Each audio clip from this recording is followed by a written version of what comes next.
شكرا. السيد الرئيس. الكلمة الآن للمملكة المغربية. شكرا.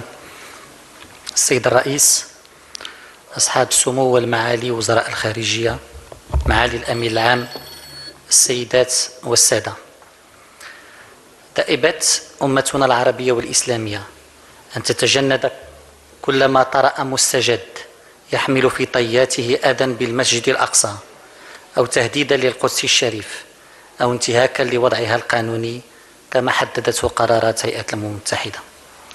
وهنا أستحضر الظرفية المؤلمة التي أدت إلى إنشاء منظمة التعاون الإسلامي في مدينة الرباط بتاريخ 25 سبتمبر 1969 والقمم العربية وغيرها من المؤتمرات التي تعبأ فيها الجميع لنصرة القضية الفلسطينية العادلة وحماية القدس الشريف.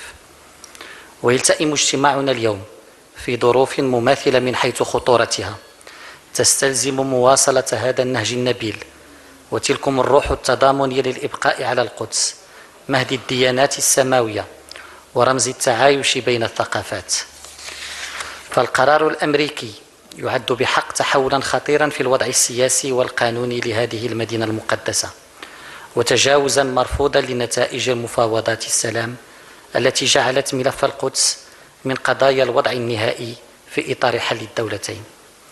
كما أن هذا القرار الذي يتناقض في جوهره مع ما دأبت عليه الإدارات الأمريكية السابقة من مراعاة لخصوصية المدينة المقدسة من شأنه أن يعطي ذريعة أخرى للسلطات الإسرائيلية للمضي قدما في سياسة التهويد الممنهج للمدينة المقدسة وطمس معالمها الدينية والروحية وأن يقوض ما تبقى من فرص السلام بل يجر المنطقة برمتها إلى مزيد من التوتر والاحتقان وتأجيج مشاعر الإحباط والغضب وتغذية كل أشكال العنف والتطرف.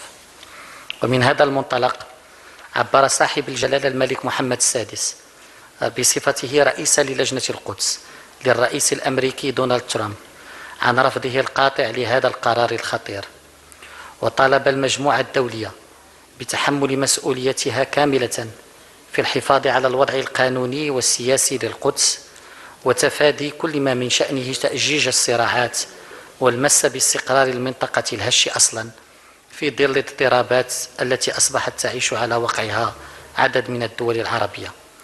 كما عبر جلالته تضامنه المطلق مع القيادة والشعب الفلسطيني واستنكاره لكل ما من شأنه المساس بالخصوصية الدينية والوضع القانوني للقدس الشريف والتنسيق مع الطرف الفلسطيني والأطراف العربية والإسلامية الأخرى لمواجهة هذا القرار الغير مقبول. فإذا كان المجتمع الدولي برمته ومن ضمنه الولايات المتحدة تتعبأ بجدية وحزم القضاء على الإرهاب، وإذا كان المنتدب الدولي يعترف بأن التأخر الغير طبيعي في التسوية العادلة للقضية الفلسطينية من بين الأسباب الأساسية التي تولد التوتر في المنطقة العربية، فكيف يعقل أن يعبث بالوضع القانوني للقدس وهي صلب القضية الفلسطينية والمساس بها يعني الخدش في الجذور والعقيدة؟ ألن يعطي ذلك ذريعة لقوى التطرف والإرهاب لحشد الأتباع وتبرير أعمالهم الإجرامية؟ ألن ينتقل بذلك إلى صراع ديني مجهول المعالم؟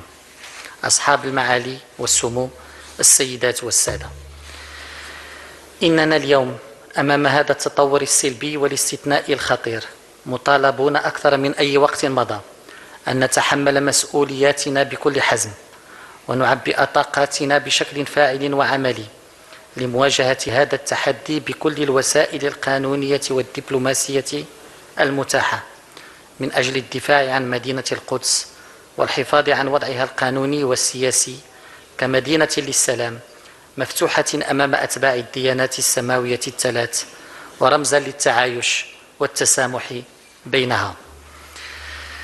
إن الوضع سيء ومن واجبنا تفادي المزايدات في الإعلانات أو الاندفاع أو التعامل بالديماغوجيا، وذلك لكي لا يزيد الأمر سوءا، بل إن الظرف يقتضي منا تحديد الأهداف وإحكام الأساليب والمسالك السياسية والقانونية التي سننهجها. ومن هذا المنطلق فإن قراراتنا اليوم يجب أن تكون في مستوى اللحظة، وفي مستوى حالة الغضب وحالة الإحباط التي خلفها هذا القرار لدى الأمة العربية والإسلامية. إن قراراتنا يجب أن تتبنى تحركات عملية مكثفة لمواجهة هذا القرار الخطير.